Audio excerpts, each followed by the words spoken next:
Ethan Cole, a rather ordinary fellow in his late 20s, found himself seated at his cramped desk in an apartment he shared with two unremarkable roommates, on the outskirts of a city lost to the swirl of modern living. He was, by all accounts, a man of small dreams, though that was not entirely by choice. Circumstance, or maybe misfortune, had fashioned him into an out-of-work programmer. His skill set was limited, his ambition had waned, and he had little left to cling to but a dwindling bank account and a few half-hearted job leads. That fateful evening, he was idly clicking through spam emails, hoping to find something entertaining rather than malicious. His eyes glazed over promises of miracle cures, guaranteed riches, and eternal youth. Then, out of the blue, he noticed a bold subject line proclaiming, "Free pizza for life. Sign up now." Confounded by the blatant scam, yet enthralled by the promise of free pizza, Ethan clicked. He usually would not. He was not quite that gullible. But hunger, and the comedic lure of such an absurd claim, drew him in. He expected only a hideous pop-up or some gaudy advertisement, which he would promptly close. But as soon as his cursor touched that link, an eerie glow suffused the computer screen. The apartment lights flickered, as though responding to a surge in electromagnetic interference. Then the screen turned black, and for a long, tense moment, Ethan stared at the darkness, anxious it might have fried his ancient device. Then, from the black screen, came a flicker of green, impossibly bright, swirling with unknown energy. He tried to pull away, but his hand felt glued to the mouse. A rumble filled his ears, gentle at first, but swelling to a powerful roar.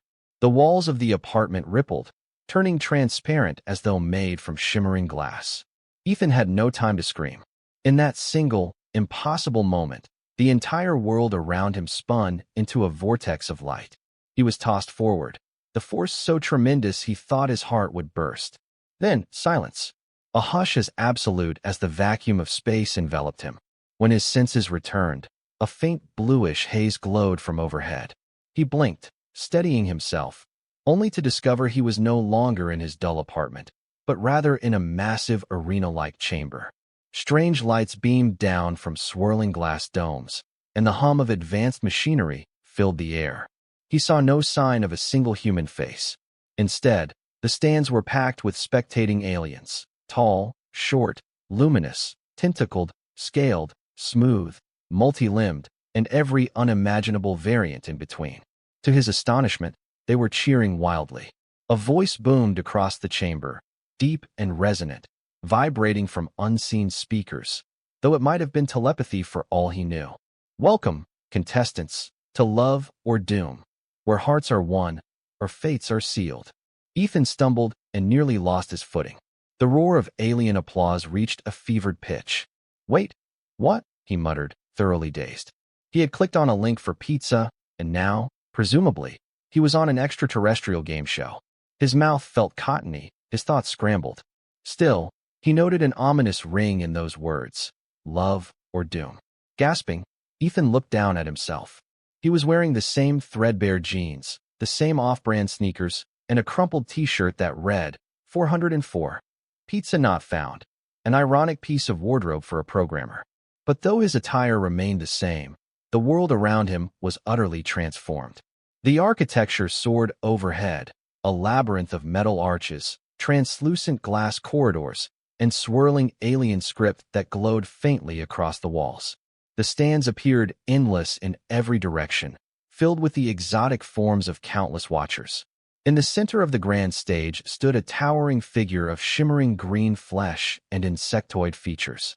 This being, apparently the show's host, exuded a regal confidence.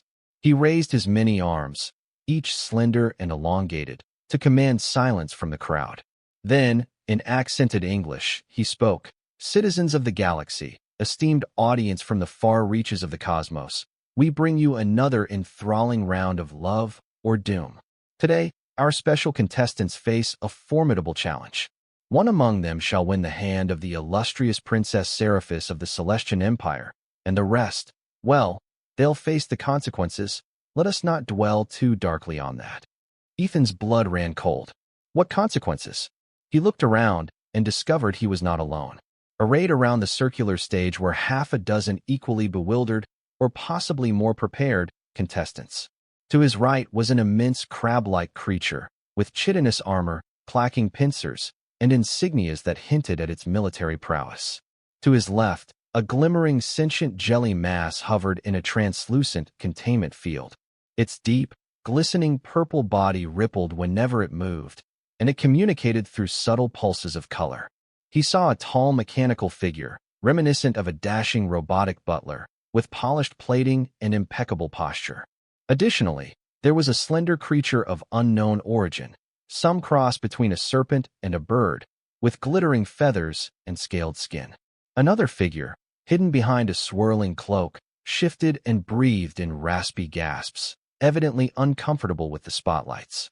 And then, there was Ethan, the one human, as clueless as a man could be. The insectoid host continued.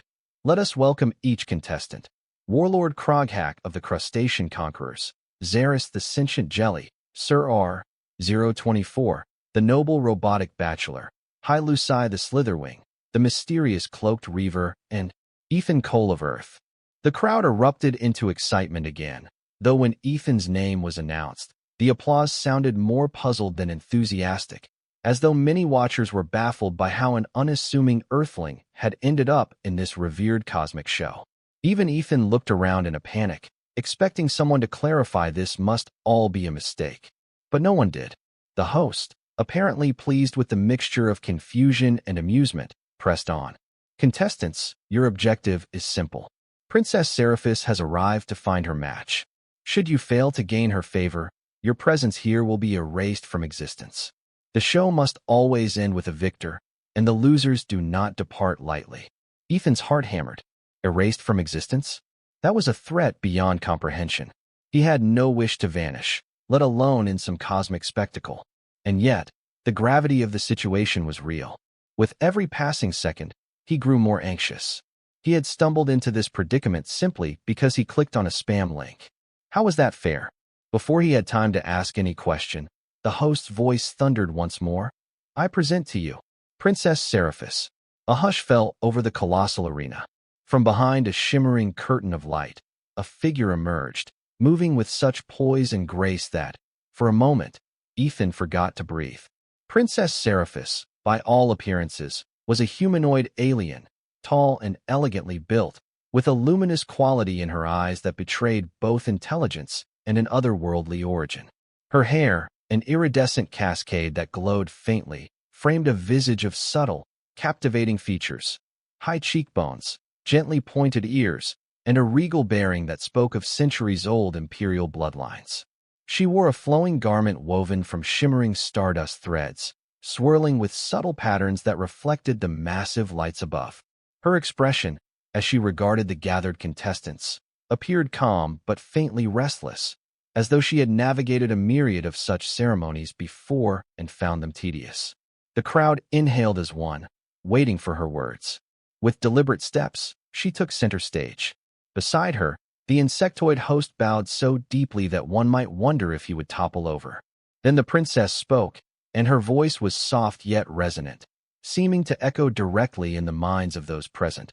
Greetings, challengers. Love or doom is a tradition among my people, a method by which our monarchy ensures strong alliances across the galaxy. Yet to me, it has always felt antiquated. Nevertheless, I abide by the rules, as the cosmic empire must see continuity. Her gaze swept across the line of contestants. The warlord crab, Kroghack, puffed out his armored chest. Sir R. 024 stiffened in a mechanical show of posture. The sentient jelly shimmered a particularly bright magenta. Even the cloaked figure let out a rattling hiss, as if longing for the chance to prove itself. Finally, her gaze fell upon Ethan. She paused, brows arched in mild surprise, or perhaps curiosity. Ethan, with an awkward, timid wave, mumbled, hi. For an instant, something akin to amusement flickered across the princess's face. She nodded politely and turned away. The insectoid host clapped several of his elongated hands together, producing a sound like a rattle, and the hush broke. And there you have it, folks. The stage is set, the contestants are in place. The next round shall begin with the trial of courtesy. Let us witness how each of you attempts to woo or at least impress the princess, without offending her refined sensibilities. The one who fails most spectacularly might be eliminated. Ethan gulped. With no training in royal courtesies, and definitely no galactic savvy sense, he could only watch and hope to glean from the others how to proceed. The crowd roared, the lights brightened, and the game began. A half-spherical dais rose from the center of the stage, ringed with glowing sigils that pulsed in time with a faint electronic hum. Princess Seraphis stood at its apex, her posture regal as ever, as the insectoid host explained the rules. Each contestant would have one chance to approach, deliver a greeting, and present a token or demonstration of respect. Then, with some archaic cosmic tradition, the princess would judge their performance and decide who had succeeded or failed. Warlord Kroghack, towering and crustacean, went first. He stomped forward, brandishing an enormous claw that glinted under the lights. Bowing as gracefully as a monstrous crab could, he boomed in a guttural voice that resonated from deep within his carapace. I, Kroghack, Supreme Commander of the Crustacean Conquerors, bring you the spoils of my last conquest. From a compartment in his shell, he withdrew a small polished sphere, shimmering with fractal patterns, perhaps an alien gem. I present the war orb of Glythosis, offered to demonstrate my readiness for conquest in your name. The princess accepted the orb, glancing at it with distant courtesy. Thank you, warlord. Then she nodded. Your courtesy is accepted. Kroghack's eyes gleamed. The crowd clacked and cheered, thoroughly entertained. Next, Xeris the sentient jelly drifted forward, swirling with colors of admiration. The jelly's method of speech was telepathic, so the audience could hear an oddly whispery voice in their minds. Esteemed Princess Seraphis, I bring forth the wisdom of my colony, encoded in these pulses of bioluminescence, offered freely to you in an exchange of knowledge. May you find resonance with my essence. A swirl of tiny lights danced across Xeris's gelatinous form, painting the air with shimmering patterns. The princess smiled politely. Very gracious, Xeris. I sense your sincerity. I accept your gift. The crowd applauded again, especially enthralled by the luminous display. Then came Sir R024, stepping forward with metallic grace. He bowed in a courtly manner, clicking internal servos. I present this token, Princess, a data crystal containing compositions from the Celestian archives, reinterpreted through my orchestral subroutines.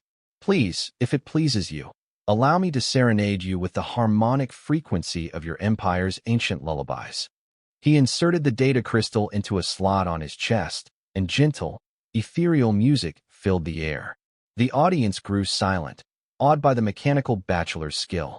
Princess Seraphis closed her eyes, letting the melody wash over her. When the music faded, she inclined her head. You honor me, Sir R024. The lullabies of old bring back cherished memories. The robot bowed deeply and retreated. High Lucai the Slitherwing soared up next, revealing a spectacular fan of rainbow feathers. She spoke in a hissing voice, weaving poetic words that enthralled the crowd. The cloaked Reaver, in a grumbling hiss, presented a twisted crown of some defeated foe, albeit with less refined theatrics. Each performance was alien and fascinating, except to Ethan, who felt more terrified by the second. How could he possibly compete? Finally, with the eyes of the galaxy upon him, Ethan Cole stepped forward. His heart thundered in his chest. He had no gem, no data crystal, no crown, no cosmic lullaby. He was just Ethan, the random, unemployed human who had clicked on a spam email. In that moment, panic threatened to paralyze him. But desperation stirred something in his mind, some memory of old romantic gestures from Earth. He bowed clumsily, then mustered his best attempt at formal speech. Princess Seraphis. I have nothing as grand as my fellow contestants. I don't have a war trophy or a cosmic database of lullabies. But, he paused, reaching into his pocket. By some miracle, he found a crumpled candy bar wrapper, left over from an earlier snack. Sighing at the absurdity of it, he held it out anyway. On Earth, we sometimes share small treats as a gesture of kindness. I ate the candy, so all I have is the wrapper. But if I had known I'd meet a princess, I'd have saved the chocolate for you. I'm sorry. A ripple of puzzled laughter erupted in the crowd. Some of the alien dignitaries tittered with disbelief. The insectoid host gazed at him with 6 unblinking eyes, as though uncertain whether to declare him insane on the spot. The warlord crab gave a single booming laugh that echoed ominously across the stage. Princess Seraphis raised an elegant brow, looking at the pathetic rapper with curiosity. To everyone's surprise, she gently took it from Ethan's trembling hand. She regarded it, an odd smile forming at the corners of her mouth. A simple gesture, indeed, she said quietly. But it is earnest. The silence stretched until she inclined her head. Thank you, Ethan Cole. I accept your courtesy. The crowd exploded with noise, some mocking, some genuinely moved by the unlikely, humble gift. Amid the uproar, Ethan released a breath he did not realize he had been holding. Once the initial trial concluded, the insectoid host dismissed the contestants to a waiting chamber, where they would remain until the next round of the show. The corridor leading them away was lined with luminous panels depicting prior winners, each immortalized in dramatic poses beside a radiant princess of that time. Ethan felt a chill upon noticing how many pictures were blacked out, presumably signifying the countless losers whose existence had ended in the game's dreaded demise. Inside the waiting chamber, the contestants each occupied a space suited to their physiology. The warlord crab perched on a wide bench reinforced for his weight. The jelly floated in a sealed glass cylinder that hovered at a comfortable level, and the robotic bachelor stood stiffly in a corner, as though still playing a part in some cosmic court pageant. Ethan, needing a distraction from his dread, paced back and forth. The entire situation was overwhelming. He was trapped in an alien game show and forced to compete for marriage to a princess. His primary objective, quite simply, was survival. The notion of actually winning her affection felt impossible, not to mention how bizarre it would be to marry an alien princess. Still, being erased from existence was the alternative, so he had little choice but to soldier on. Warlord Kroghack regarded him with a dismissive glare. Human, you are either the bravest among us or the greatest fool. Offering a scrap of litter to the Celestian princess. Well, it is a novel approach, to say the least. Zaris pulsed a gentle teal, telepathically whispering, "You must not underestimate the princess's capacity for empathy. Simplicity can have its own charm." Sir R024 pivoted his head, mechanical eyes whirring as he focused on Ethan. If this show is not rigged, then perhaps there is something about you that might surprise us all. However, I remain confident in my own standing. Ethan sighed, managing a weak chuckle. I'd trade places with any of you if I could. I didn't even mean to be here. Kroghack clacked his claws in a thunderous gesture. None of us precisely mean to be here, Earthling.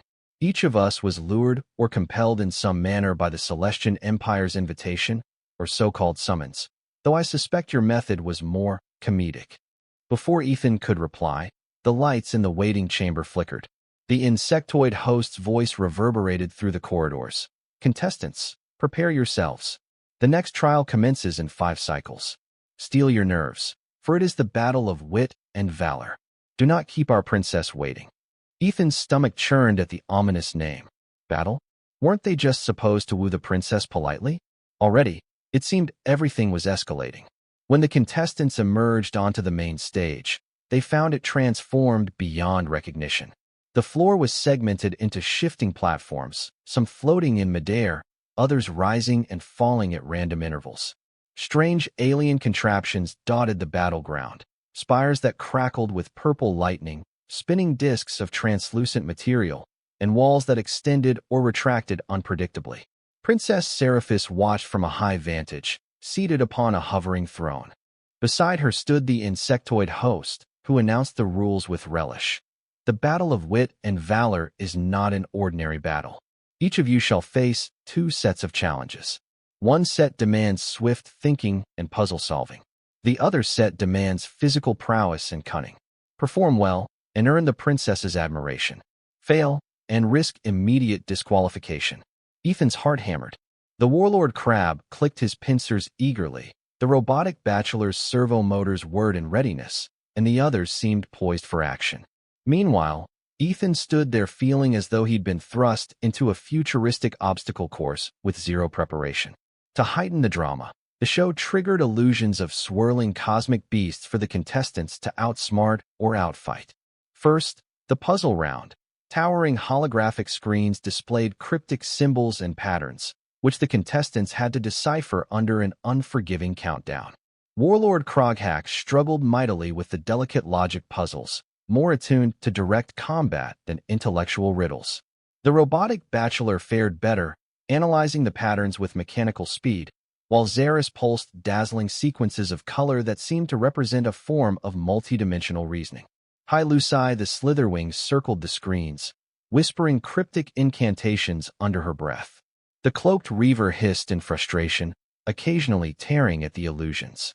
Ethan, to his own amazement, discovered that these alien patterns bore a strange resemblance to coding challenges he had tackled as a part-time programmer back on Earth.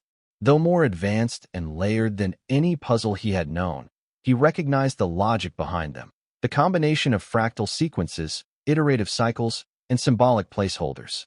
Feverishly, he concentrated, his fingers tapping invisible keys in the air as though rewriting code. Bit by bit, the patterns unraveled, revealing solutions that he entered via a floating control interface. When the timer expired, Ethan realized he had beaten all his puzzle sequences with seconds to spare. He let out a long, shaky breath, noticing the astonishment in the robotic bachelor's synthetic gaze and the silent approval of Xeris. The crowd roared in delight, especially as the scoreboard lit up, placing Ethan unexpectedly near the top for the puzzle portion.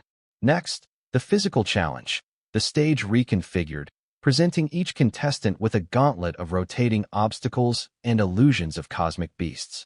One might have to leap over snapping jaws of ephemeral space dragons, or sprint across a corridor that flickered between gravitational intensities.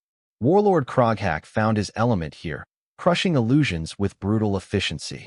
The cloaked Reaver displayed unnerving agility and cunning, weaving through illusions as though born for chaos. Lucy soared with her wings, gracefully dodging obstacles. Sir R-024 utilized mechanical precision to anticipate each rotating platform's motion. Xeris the Jelly, somewhat disadvantaged by its amorphous form, drifted carefully, though occasionally it slid past illusions by simply splitting its body into smaller pieces and reassembling later. Ethan tried to run, leap, and dodge, but found himself flailing. He nearly tumbled off a moving platform into an electrified pit. He sprinted away from illusions of cosmic serpents, shrieking. At one point, a sudden wave of low gravity caused him to float helplessly, then crash into a wall. The entire ordeal might have ended in utter failure, but a stroke of comedic luck saved him time and again. A spinning disc that threatened to fling him into oblivion malfunctioned at the last second, and he instead plopped safely onto a stable platform. A cosmic beast illusion that lunged at him flickered out just before contact. By the narrowest margin, Ethan emerged from the physical trial battered, bruised, and gasping for breath, but still alive. The arena crowd, having witnessed his clumsy but miraculous survival, erupted in exultant laughter and cheers. Far overhead, Princess Seraphis watched with an enigmatic expression. The scoreboard displayed the combined results. Sir R-024 took first place, Warlord Kroghack close behind, Xeris not far below, the cloaked Reaver slightly lower, Lucy beneath them, and Ethan at the bottom, yet not by such a large margin as one might expect, thanks to his strong puzzle performance. As the dust settled and the illusions disappeared, the insectoid host returned to center stage, his voice booming. What a rousing round. It pains me to inform you that one contestant must be dismissed for poor performance. The scoreboard reveals. Lucy the Slitherwing is the lowest rank. A hush fell. Lucy's eyes widened in disbelief. She had done well in the physical trial, but apparently her puzzle score was abysmal. The moment the host pronounced her name, a swirling vortex of light appeared beneath her, and in a flash, she vanished. The watchers gasped with macabre fascination, then roared again. The scoreboard adjusted, removing her name and likeness entirely. Ethan shuddered, haunted by the suddenness of it all. So that was it. Losers got whisked away to some undefined oblivion. And with each subsequent trial, another competitor would suffer the same fate, until only one remained. A moment later, The princess rose from her throne. She gestured for silence. I thank each of you for your display of skill. You have all shown remarkable qualities, though some more than others. The next trials will delve deeper into character, for marriage to the Celestian line is no frivolous matter. Prepare yourselves, for tomorrow brings new challenges. Then she departed, her stardust garment trailing silver motes in the air. The insectoid host dismissed the contestants, the crowd's cheers echoing in Ethan's ears, reminding him of the precarious game in which he now found himself trapped. Later that night, if one could call it night, in a station swirling with artificial cycles, Ethan lay on a meager bunk in a small, hexagonal cell that was designated his sleeping quarters. The walls glowed dimly with a gentle hue that simulated twilight. Exhaustion tugged at his mind, but adrenaline and fear kept him awake. He rose, sighing, and peered through the transparent portion of his cell door. The corridor outside was silent.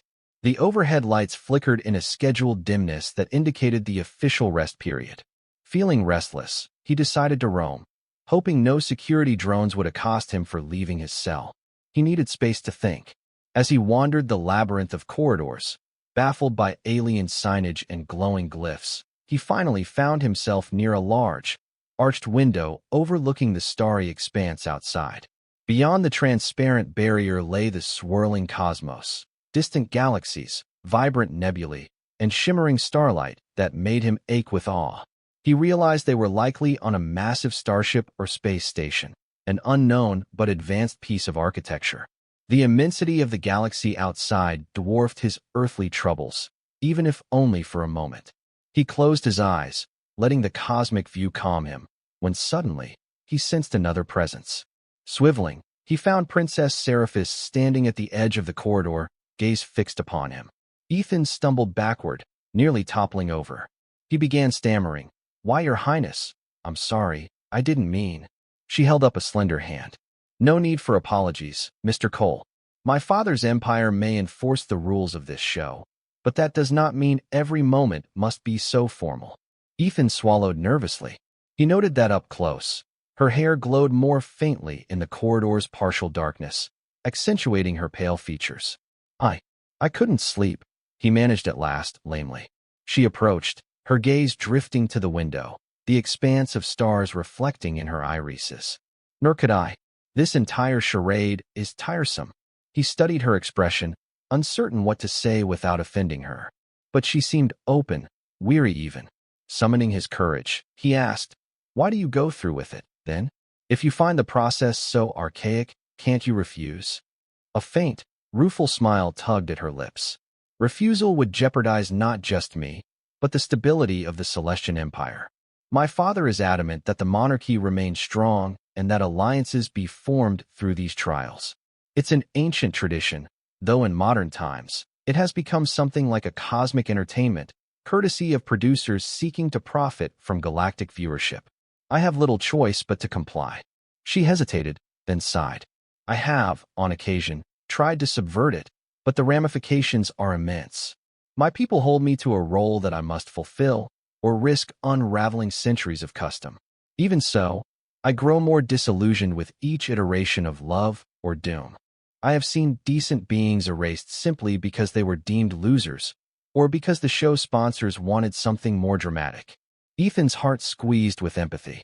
He had not imagined the princess herself might be a reluctant participant in all this. That's horrible," he muttered. "Isn't there any other way to choose an heir or form alliances?" She shrugged elegantly. "Tradition weighs heavily in this galaxy. Change is a slow process." Then she studied him with an assessing look. "You, however, are an outlier. I sense no ambition in you to conquer my empire or exploit the throne's power. You aren't like the others, who arrived with their own agendas." He laughed without mirth. "I just want to go home in one piece. But apparently, if I lose, I get erased from existence, so I have to at least try to remain alive." Princess Seraphis nodded, her eyes reflecting sympathy and perhaps a flicker of admiration. "I do not relish your dilemma, Mr. Cole. For what it's worth, your presence is refreshing. You offered me a candy wrapper in sincerity, and you nearly outdid all in the puzzle trial." Her words warmed him. He felt the tension in his shoulders ease. "That's, nice of you to say." For a moment, Silence enveloped them. They both stared at the cosmos, two strangers from different worlds, bound by an absurd twist of fate. Then, as though recalling her duties, the princess straightened. I should return. These corridors are watched, even at this hour.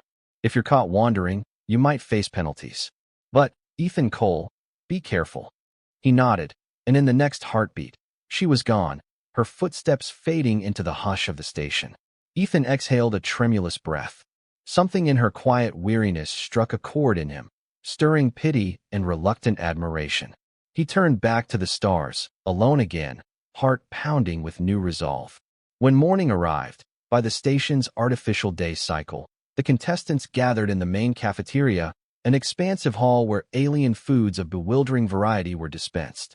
The aroma ranged from sweet floral notes to pungent, brine-like smells, each station catering to different species. Ethan, not entirely certain what was edible for a human, scrounged something that resembled bread and carefully sipped a beverage that glowed pale green, praying it wouldn't poison him. As he nibbled, he sensed a heavy presence looming behind him. Warlord Kroghack's deep voice rumbled across the table. So the rumor is that the princess had a midnight conversation with you. Ethan nearly choked on his luminous drink.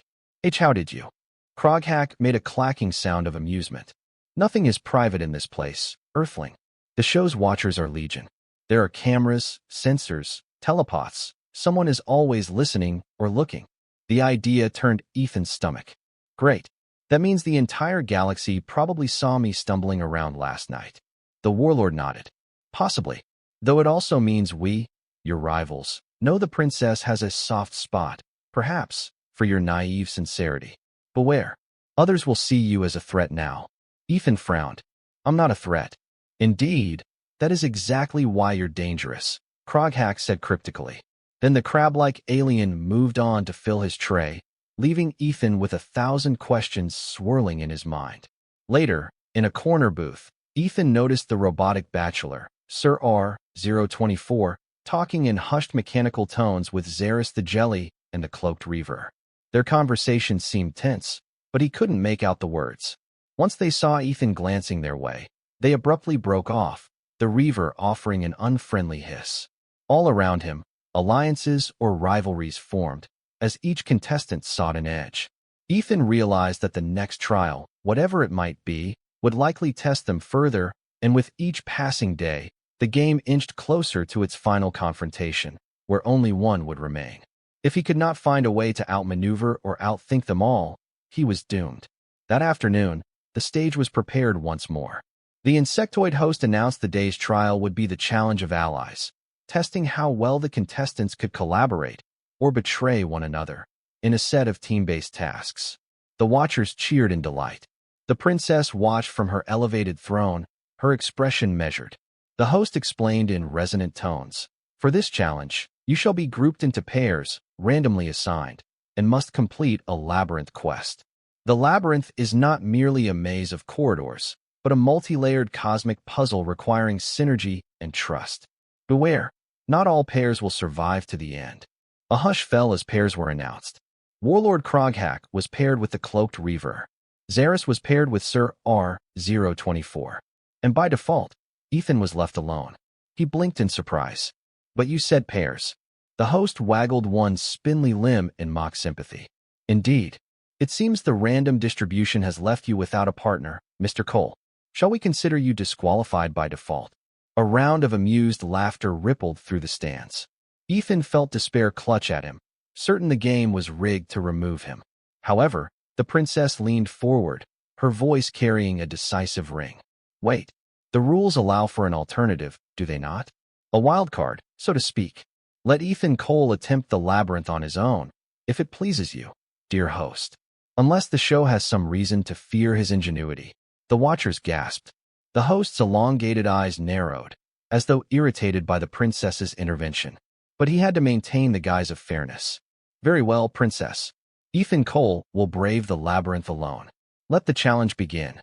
Before he could process the strangeness of the moment, Ethan and the other pairs were transported in flashes of swirling light into separate entry points of the labyrinth. He landed in a dimly lit corridor, the walls intricately carved with alien runes.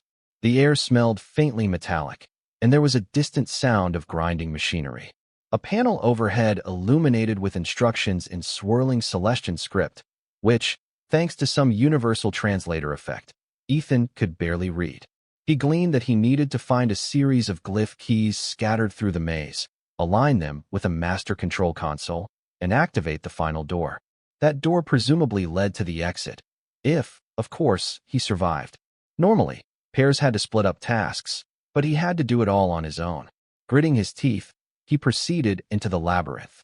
The labyrinth walls shifted periodically, blocking passages and opening new ones. Each corridor tested him differently. One was a puzzle that demanded intricate rearrangement of patterned tiles.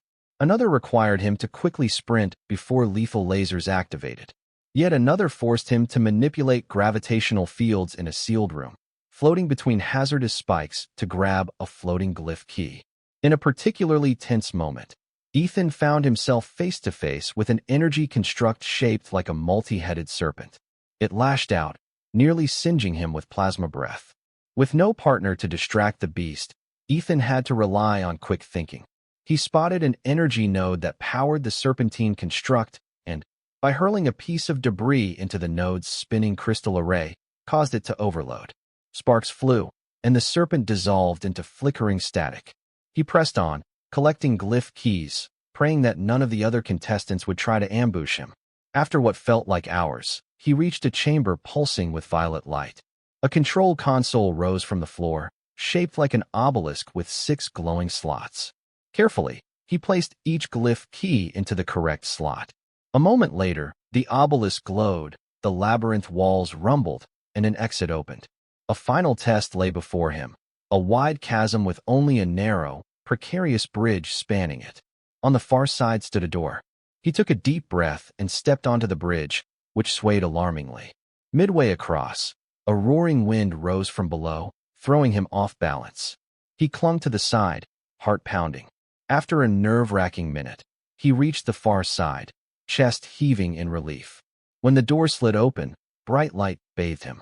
He stumbled through, unsure if he was about to face applause or immediate disqualification. As the labyrinth's final portal deposited him into a smaller corridor, he heard distant clashes, someone else's struggle. Peering around a corner, he glimpsed warlord Kroghak locked in fierce combat with the cloaked Reaver, who had apparently turned on him. Their alliance had proven tenuous, as both aimed to secure personal victory.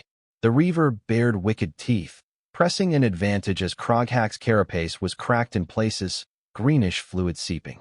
The warlord, though formidable, was cornered, pincers battered.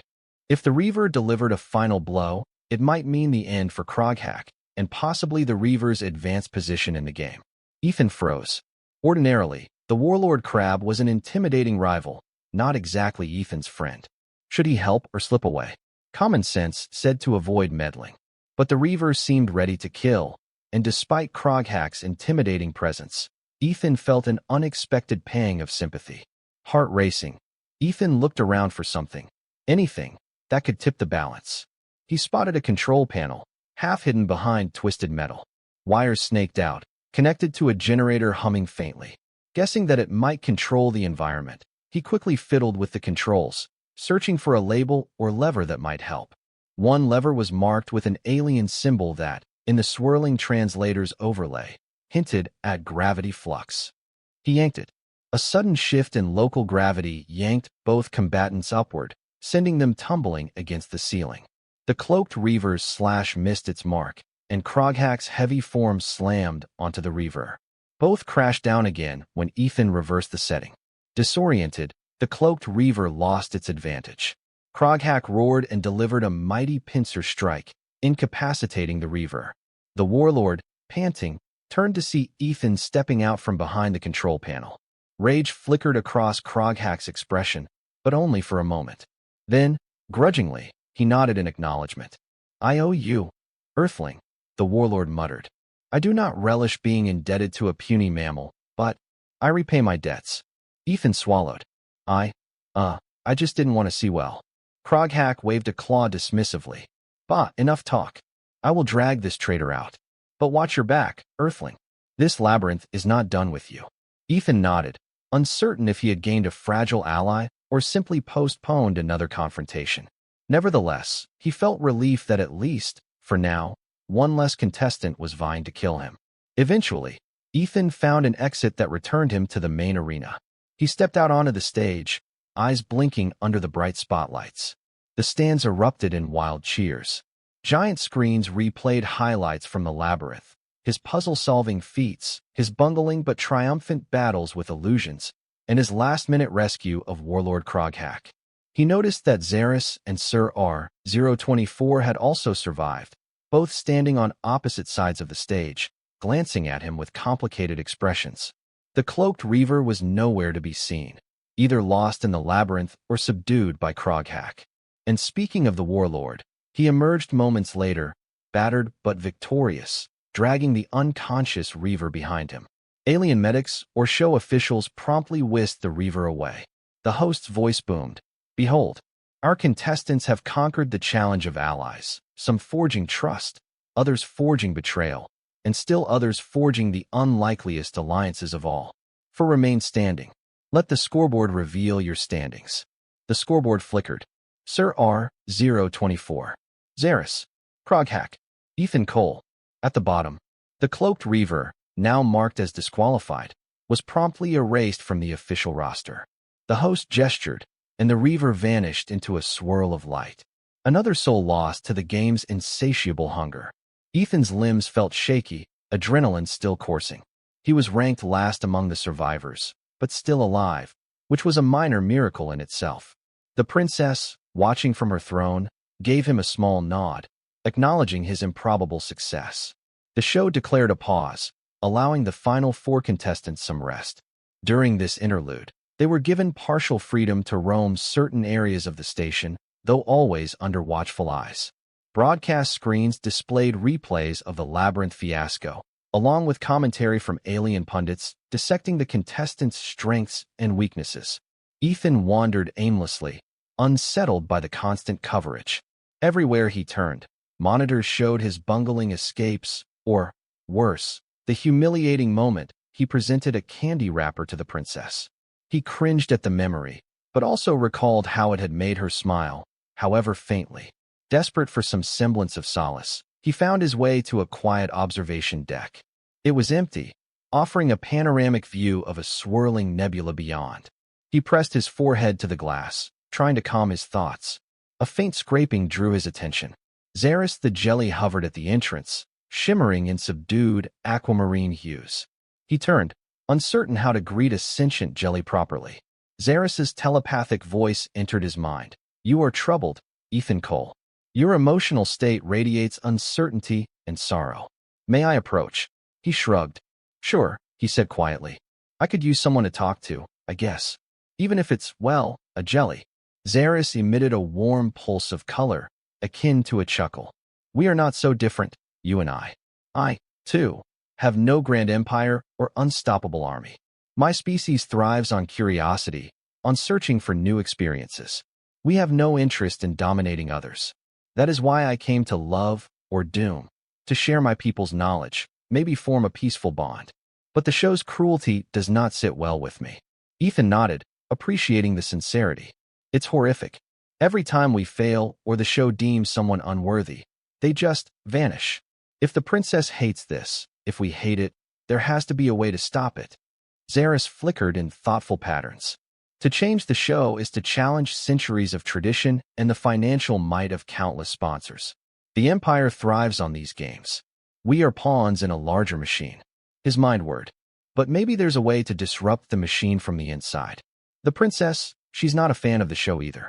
If we could somehow prove it's rigged or orchestrate a fiasco that reveals its injustices, maybe the galaxy would revolt. A bold thought, the jelly said, shimmering. But we must be careful. If the audience is enthralled by this violence, would they not simply call for your erasure? Ethan set his jaw. Maybe. But if we do nothing, we'll be forced to kill each other. I can't live with that. I doubt you can either. Xeris flickered a solemn green, a color Ethan somehow understood as agreement. Then I shall help you if I can, though we must keep this secret. The warlord and the robotic bachelor might not share our goal. He nodded. Agreed. They gazed at the nebula in understanding, forging a quiet alliance that might, in time, reshape the course of the show, or lead them both to annihilation. Meanwhile, Sir R-024 wandered the station's mechanical levels, where arrays of servers and processing cores managed everything from climate control to the labyrinth illusions. With methodical calm, he studied readouts, occasionally interfacing with an access panel. He was not entirely loyal to the Empire or the show, but he had his own agenda. He had been constructed by advanced engineers who hoped he would win the princess's favor and secure a prominent role in Celestian politics, thereby advancing robotic rights in many corners of the galaxy. When a hidden door slid open, the robotic bachelor discovered an unlabeled control room. Banks of monitors showing multiple camera feeds, including personal spaces that were supposed to be off-limits. He discovered subtle data logs indicating that the outcomes of certain challenges were manipulated. The labyrinth's gravity anomalies, the random pairing glitch that left Ethan alone, none of these were truly random. Some shadowy figure behind the scenes was orchestrating events. Sir R-024 did not recoil in moral outrage, for as a synthetic being, he was accustomed to analyzing data dispassionately. Instead, he calmly filed the information away. This revelation might prove useful. If the next trials became too dangerous, or if the show threatened to eliminate him, he could leverage what he knew. Perhaps the monarchy would not risk a scandal that revealed the entire game was rigged.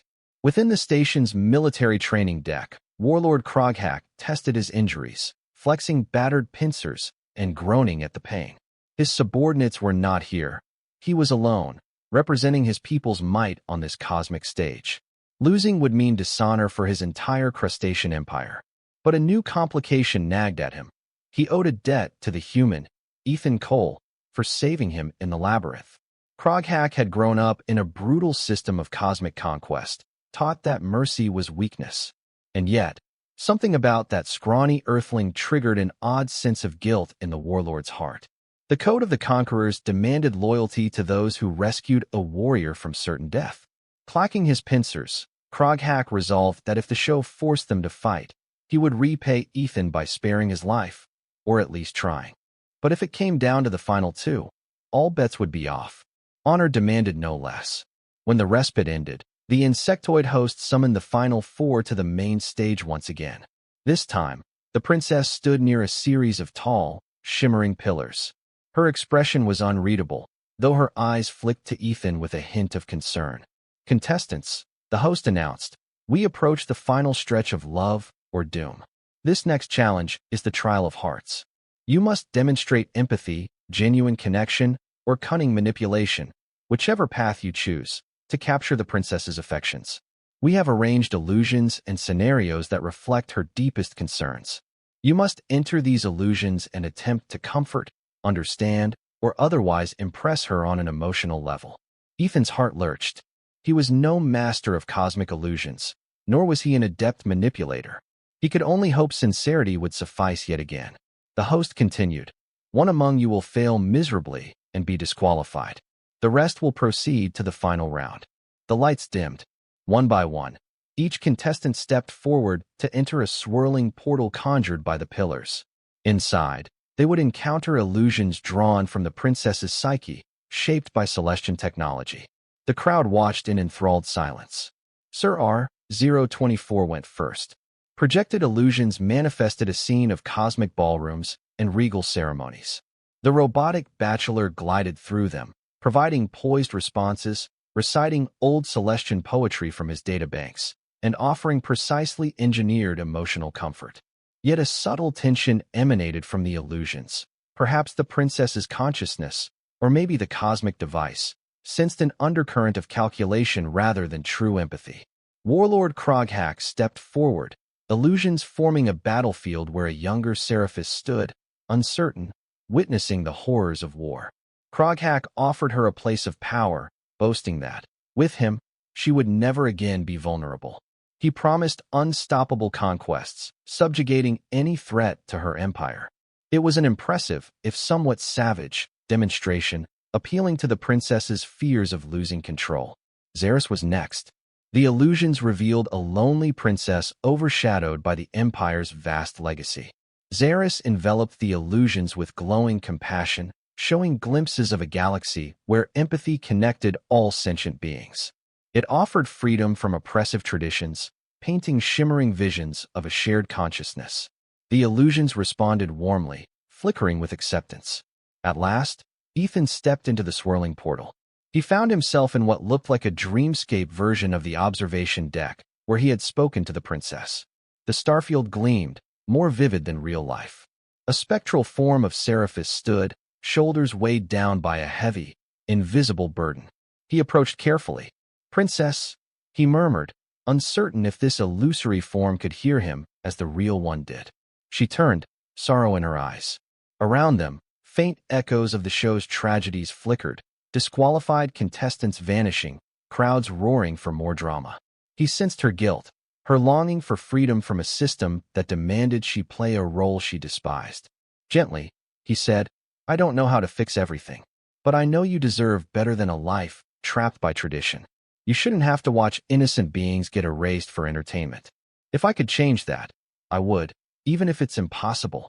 The illusion darkened, as though the princess's heartbreak threatened to swallow them both. Summoning what meager courage he had, Ethan extended his hand. "You once told me you'd subvert this if you could. Maybe you can. Maybe we can." A faint, warm glow enveloped her. Whether by the technology's design or some genuine resonance of empathy, the sorrow receded. She gave a trembling nod, then reached out to lightly place her hand in his. A swirl of cosmic light enveloped them, and the illusions dissolved. Back on the stage, Ethan emerged last from the portal. The audience erupted in applause. The insectoid host clapped his many arms together, praising the drama. "Brilliant. Our contestants have traversed the princess's illusions with their unique approaches. But only 3 may remain. Let us see who has failed to capture the heart of Seraphis." A hush of anticipation fell. The princess stepped forward, her gaze sweeping across the 4 contestants. "Each of you displayed aspects of your nature that could be valuable." Kroghack promised strength.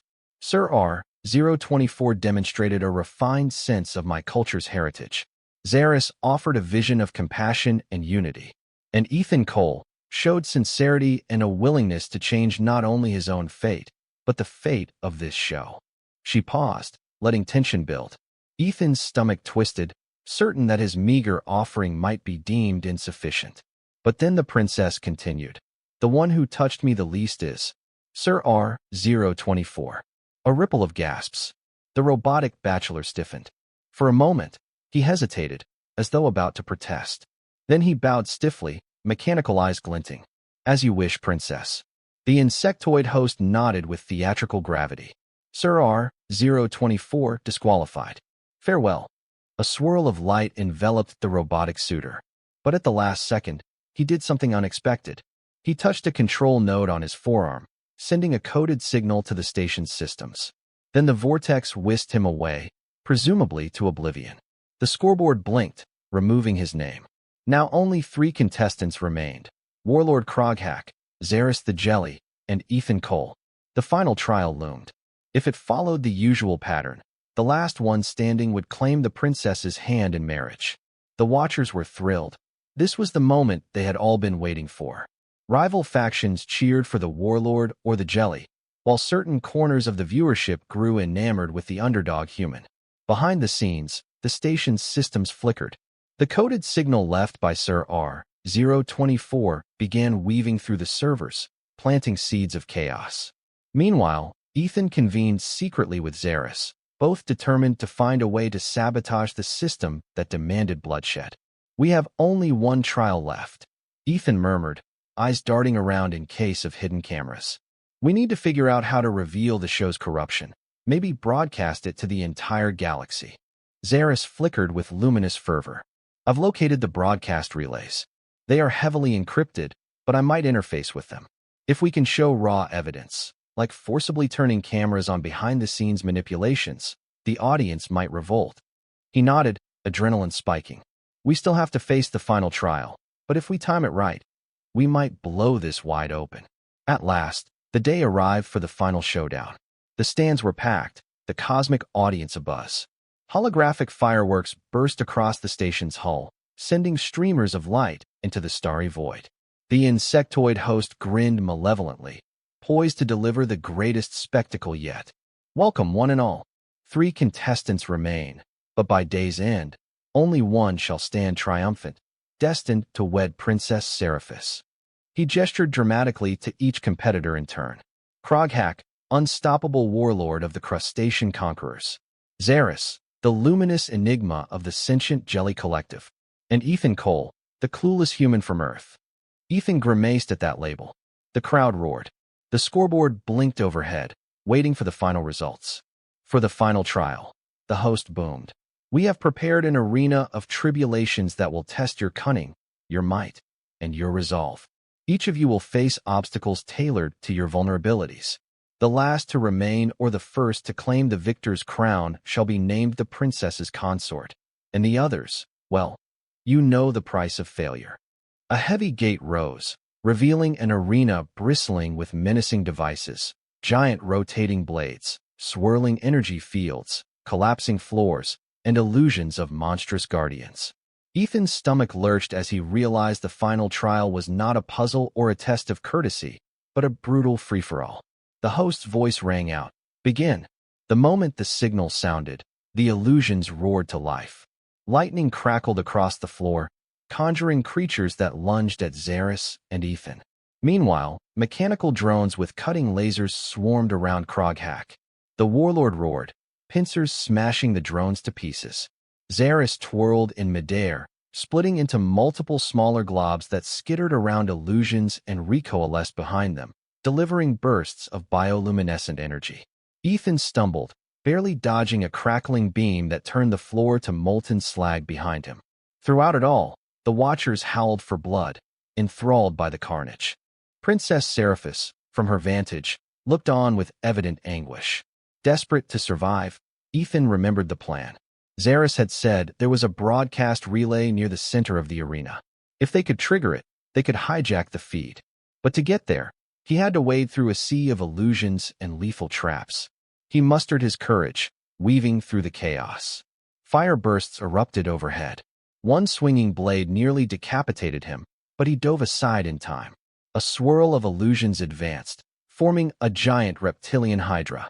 Before it could strike, Kroghak barreled into the illusions with an earth-shaking roar, giving Ethan a brief opening. Xeris, shimmering under relentless attacks, formed a telepathic link with him. Go. I'll distract them. The jelly conjured a bright pulse that lit up half the arena, drawing illusions to it. Ethan sprinted for the center of the arena, where a set of control panels glowed behind protective shielding.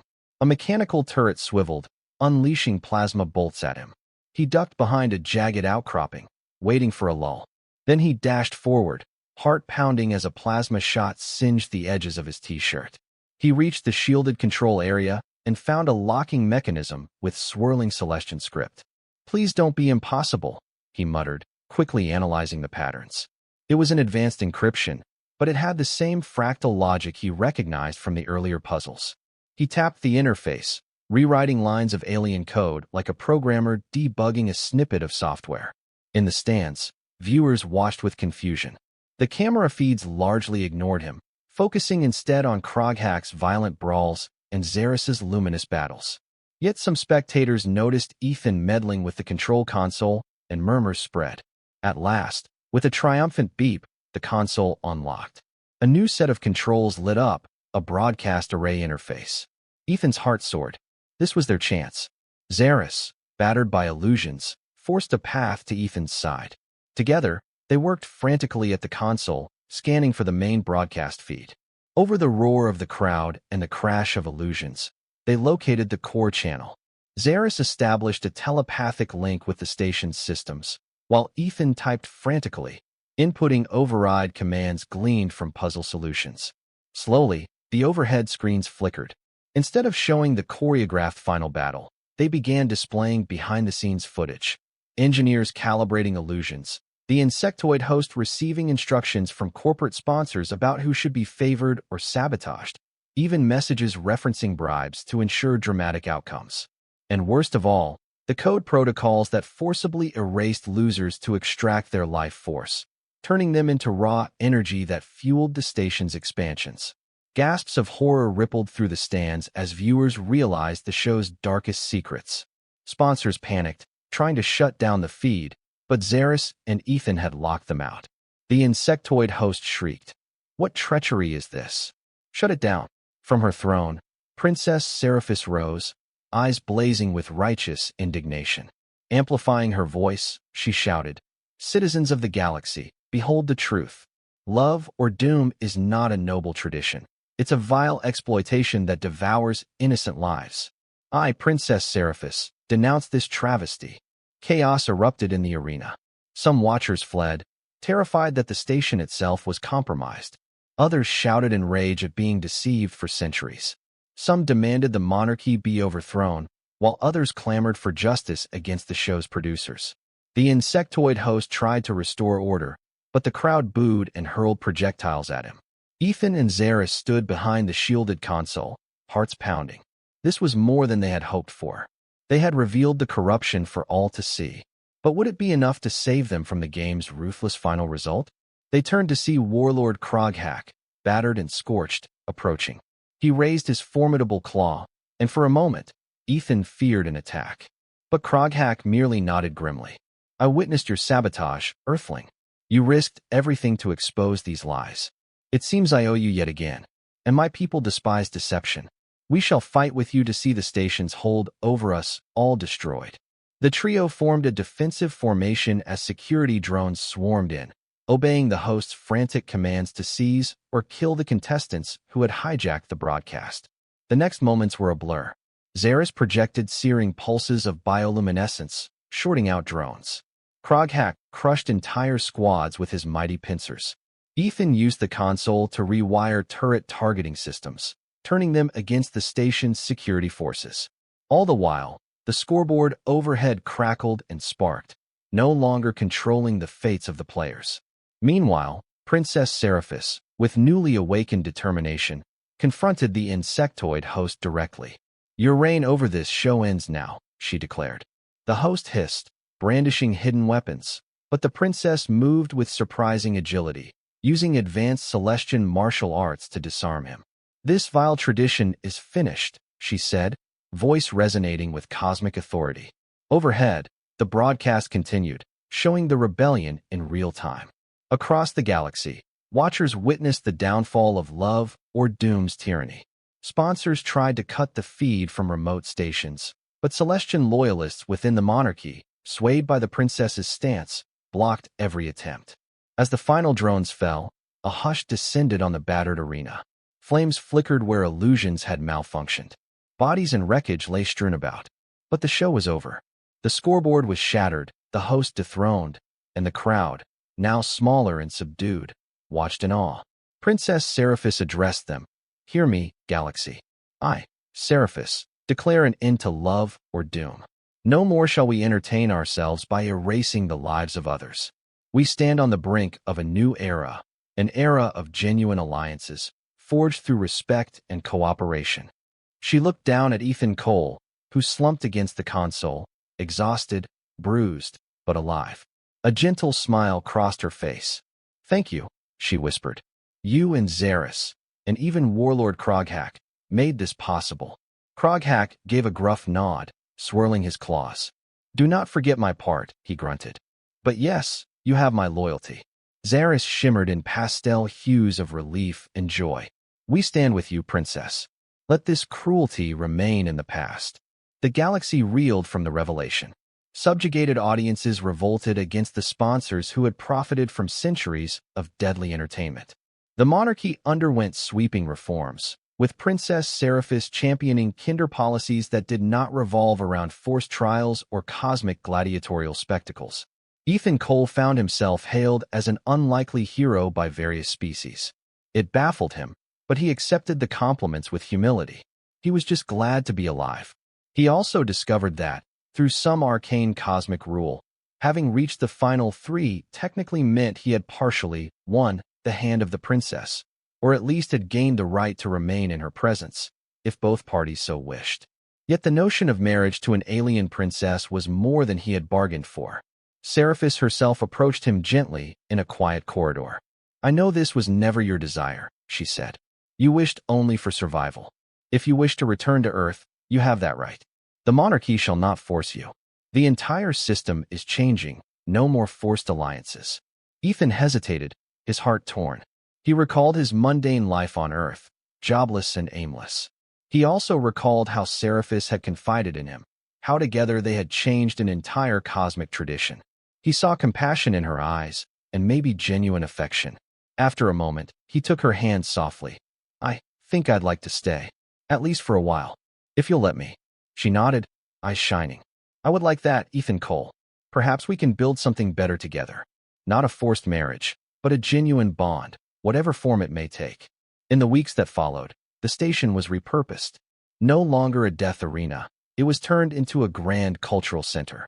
Representatives from hundreds of worlds arrived to negotiate treaties and exchange knowledge.